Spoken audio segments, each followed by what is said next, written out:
এরে মুসলমান বাবা, যুবক ভাই, খুব ভালো করে কথাগুলা দিল দিয়া বুঝবেন। এ বাবা, যখন মাহফিলের মধ্যে যখন বয়ানটা আমি শেষ করলাম, তখন দেখলাম বাবা কয়েকটা সন্তানকে তাদের মাথার মধ্যে আমি সাদা পাগড়িটা পরায়া দিলাম।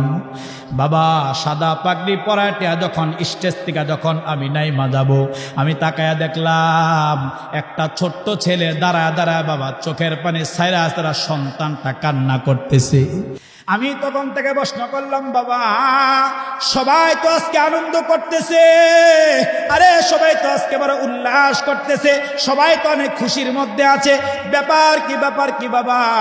তুমি কেন এই জায়গার মধ্যে বৈশা কেন চোখের পানি ছাইরা ছাইরা কেন তুমি কান্না করতেছো? বাবা তখন সন্তানটা আমাকে ডাইকা বলে, হযরত আমি মাত্র 1.5 বছরে আল্লাহ পাকের কোরআনের হেফজটা আমি সমাপ্ত করছি। সুবহানাল্লাহ, জোরে কোন। আমি মাত্র অল্প সময়ের মধ্যে আল্লাহর কোরআনটা আমার সিনার মধ্যে নিয়া আমি আমার সিনাটাকে লৌহে মাহফুজ বানায়া লইছি। হুজুর, আমার মায়ের বড় আশা ছিল, আমার মায়ের বড় আকাঙ্ক্ষা ছিল, আমার মাটা আমাকে আল্লাহর কোরআনের হাফেজ হব, আমার মাথায় পাগড়ি দিবা, আমার মা নিজের চোখে দেখবে। কিন্তু হযরত গত 2 বছর আগে আমার মাটা দুনিয়ার থেকে বিদায় হয়ে আমার মা তো কবরের প্যাসেঞ্জার হয়ে গেছে। আজকে আমার মাথার মধ্যে পাগড়ি পরাইয়া দিলেন, আজকে তো আমার মা দুনিয়ার জমিনের মধ্যে নাই। আমার মা যদি আজকে দুনিয়ার জমিনের মধ্যে থাকতো, হযরত পাগড়ি পরাইয়া দিছেন, আমার মায় তো দেখলে বড় আনন্দে আত্মহারা আনন্দে বাগবাগ হয়ে যেত। ছেলেটা আমাকে ডাইকা বলে, হযরত আমার মা দুনিয়ার থেকে চলে গেছে, তার জন্য আমার কোনো দুঃখ নাই। আমি প্রত্যেকটা দিন কয়েকদিন পর পর আমি স্বপ্নের মধ্যে দেখি আমার মা আমার ডাইকা বলে, বাবা আমার দিলের মধ্যে বড় আশা ছিল তুই আমারে আল্লাহর কোরআনটা তিলাওয়াত কইরা শোনাইবি। সুবহানাল্লাহ, জোরে কোন। এরে বাবা, তুই আমাকে আল্লাহর কোরআনটা তিলাওয়াত কইরা শোনাইবি।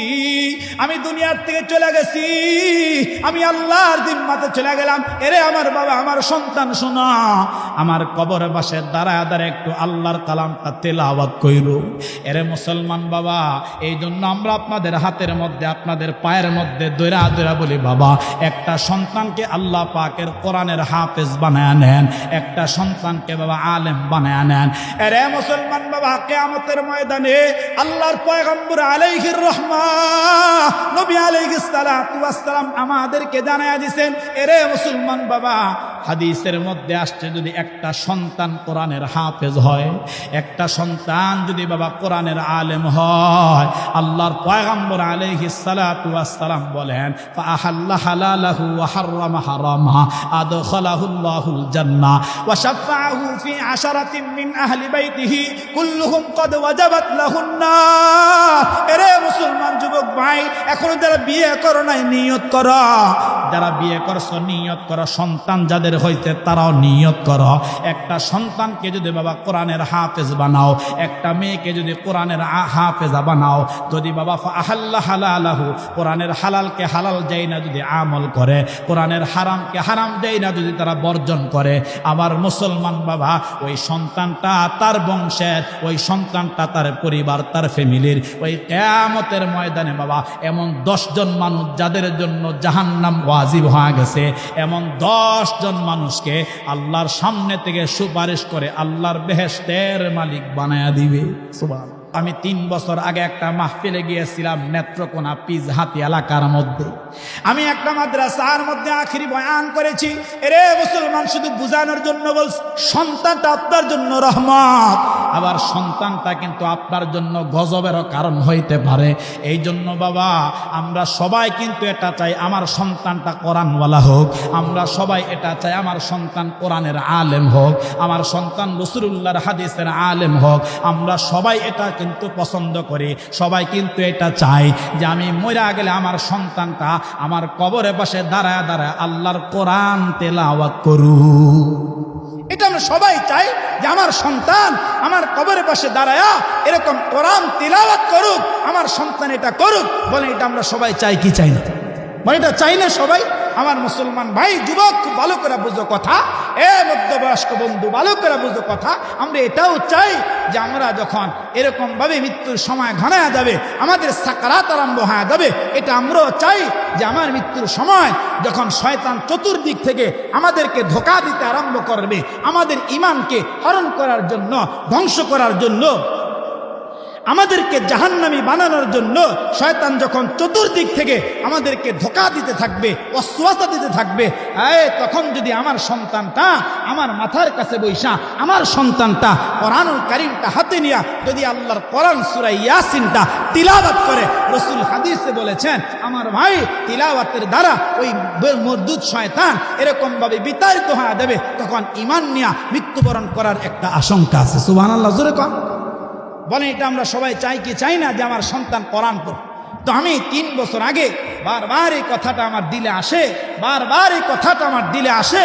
আর ওই দিন থেকে আমি আমার রবকে ডাইকে বলেছি, হে আসমানের মালিক, আমি আমার মালিককে ডাইকে বলছি, হে আমার রব, তুমি যদি আমাকে সন্তান দাও, আল্লাহ তুমি আমার সন্তানটাকে এরকম কোরআনওয়ালা বানায়ো।